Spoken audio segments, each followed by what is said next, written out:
नमस्कार दोस्तों, SBI securities morning podcast में आपका स्वागत है।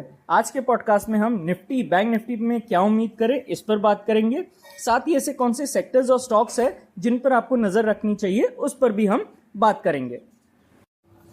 तो दोस्तों निफ्टी इंडेक्स ने एक अत्यधिक जो है उतार चढ़ाव भरे सप्ताह का अनुभव किया और आपने देखा ही होगा ट्रेडर्स को जरूर इसने किनारे कर दिया।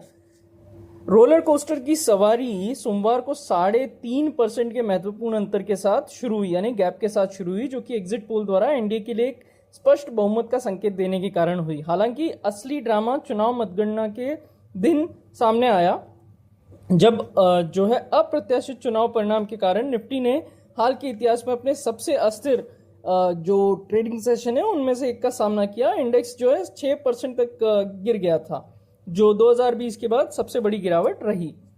इस अस्थिर ट्रेडिंग सत्र के दौरान जो है जो डिफेंसिव स्टॉक्स होते हैं, या अगर हम देखें जो 200 ईएमए है सबसे पहले निफ्टी के लिए जो सबसे इंपॉर्टेंट सपोर्ट माना जाता है, वहां से ज़रूर हमने एक उछाल देखा और वहां सपोर्ट लेने के बाद एक तेज़ रिकवरी हमने देखी।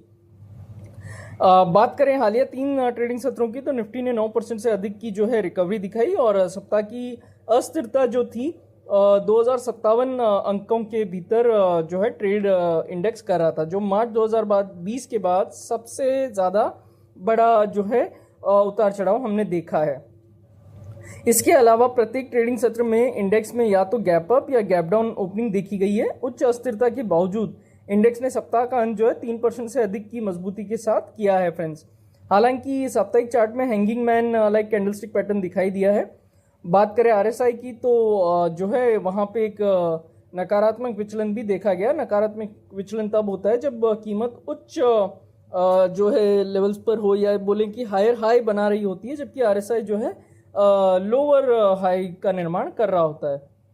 यह स्पष्ट रूप से इंगित करता है कि व्यापारियों को ओवर लेवरेज पोजीशन जो है उनसे ज़रूर बचना चाहिए। इसके बजाय व्यापारियों को अगले कुछ ट्रेडिंग सत्रों के लिए बाय ऑन डिप्स की जो रणनीति है उसकी तरफ ज़रूर ध्यान देना चाहिए। और आगे बढ़ते हुए फ्रेंड्स 22,930 22,900 का जो जोन है वो किसी भी गिरावट के मामले में सुरक्षा प्रदान करने की यहाँ पे संभावना नजर आती है।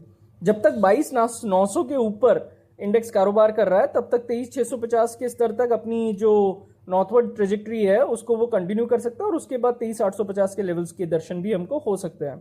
दिक्कत तब आएगी जब 22,900 का लेवल टूट जाए, उसके बाद 22,650 तक हमको जो है डाउन मूव नजर आ सकता है फ्रेंड। बात करें बैंक निफ्टी की, तो बैंक निफ्टी ने हाल की अवधि में सबसे अधिक अस्थिरता देखी है। ये सप्ताह के दौरान 5,055 अंकों की जो है दायरे में उसने ट्रेड किया, जो फरवरी 2021 के बाद सबसे अधिक था।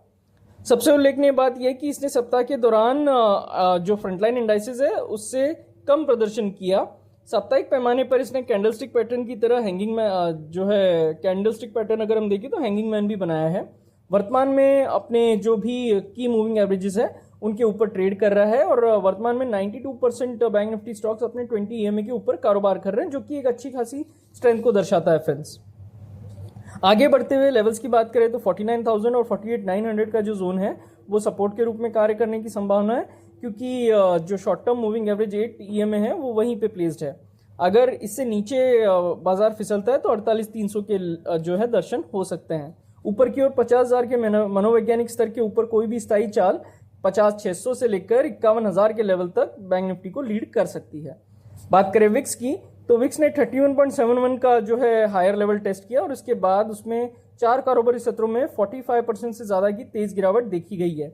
यह उम्मीदों के मुताबिक ही था, क्योंकि अब इस घटना के कारण अनिश्चितता जो है दूर हो गई है। इस गिरावट के साथ ही अपने 20 और 50 ईएमए के लेवल के नीचे बना हुआ है फ्रेंड्स। पिछले हफ्ते अगर हम ओवरऑल सूचकांक देखें तो निफ्टी मिड कैप 100 और निफ्टी स्मॉल कैप 100 जो इंडेक्स है उन्होंने फ्रंटलाइन इंडाइसेस से रिलेटिवली अंडर परफॉर्म किया। हालांकि निचले स्तरों से तेज वापसी के कारण वे पहले से उन्होंने काफ़ी उतार चढ़ाव का जो है सामना किया है। दोनों इंडाइसेस की तकनीकी संरचना अभी भी तेजी वाली है, वे अभी भी अपने की मूविंग एवरेज के ऊपर ही ट्रेड कर रहे हैं। मिड कैप 100 इंडेक्स के लिए 53,600 53,700 का जो लेवल है वो रेजिस्टेंस के रूप में कार्य करेगा। अगर यहाँ से ऊपर निकलता है तो 54,500 के लेवल के दर्शन हो सकते हैं और उसके बाद में बड़ी तेजी 55,100 तक लेकर जा सकती है। वहीं नीचे की ओर 52,400 52,300 ये सपोर्ट के रूप में कार्य करने की संभावना है। स्मॉल कैप 100 इंडेक्स की बात करें तो 14,967 का निचला स्तर छुआ और उसके बाद सिर्फ 4 कारोबारी सत्र में 15% से ज्यादा की शानदार रिकवरी फ्रेंड्स इसने देखी है। स्मॉल कैप इंडेक्स के लिए 17,400 17,450 का जो जोन है वो एक इंपॉर्टेंट रेजिस्टेंस के रूप में कार्य करेगा और उसके ऊपर अगर टिकता है तो 17,750 के लेवल तक हमको रिकवरी नजर आ सकती है। उसके बाद 17,900 के लेवल्स के दर्शन हो सकते हैं। नीचे की ओर 16,850 का जो जोन है वो काफी इंपॉर्टेंट है और वही एक सपोर्ट के रूप में कार्य भी कर सकता है। सेक्टर जिनके ऊपर आपको नजर बना के रखनी चाहिए उनमें निफ्टी फार्मा जो है बाकी फ्रंटलाइन इंडाइसेस से काफी ज्यादा बेहतर प्रदर्शन कर रहा है और यहाँ पे संभावना भी बढ़ रही है कि ये और बेहतर प्रदर्शन दिखा सकता है, क्योंकि इसने शुक्रवार को 72 ट्रेडिंग सेशन का कंसोलिडेशन ब्रेकआउट दिया है, जो कि बहुत बढ़िया बात है और ये तेजी के ट्रेंड को दर्शाता है। इसके अलावा इसने ब्रेकआउट के दिन एक बड़ी बुलिश कैंडल बनाई है जो ब्रेकआउट को मजबूती देता है। आरएसआई भी 60 के ऊपर है, ये भी एक बहुत अच्छी बात है। आगे बढ़ते हुए 20,500 के स्तर का परीक्षण करने की संभावना है, उसके बाद 20,900 के लेवल भी दिख सकते हैं। आईटी अगर सेक्टर की बात करें तो 4 जून को बुलिश हैमर कैंडलस्टिक पैटर्न बनाया और उसके बाद अगले 3 ट्रेडिंग सेशन में 12% से तेजी की उसने जो है उछाल दिखाई है। इस उछाल के साथ वो अपने अल्पकालिक और दीर्घकालिक मूविंग एवरेज के ऊपर बढ़ गया और इसके अलावा दैनिक आरएसआई 73 ट्रेडिंग सेशन में पहली बार 60 के ऊपर पहुंच गया। आगे बढ़ते हुए इंडाइसेस 35,700 के स्तर का जो है टेस्ट करने की संभावना है।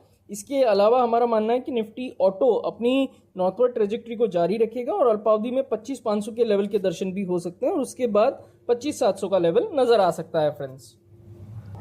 तो फ्रेंड्स मैं उम्मीद करता हूं आप इन्हीं सभी सेक्टर्स पे नजर बना के रखेंगे और इसी के साथ आज के पॉडकास्ट में बस इतना ही। हमारे पॉडकास्ट को नियमित रूप से सुनने के लिए आपका बहुत बहुत धन्यवाद। Investment in securities market are subject to market risks. Read all the related documents carefully before investing.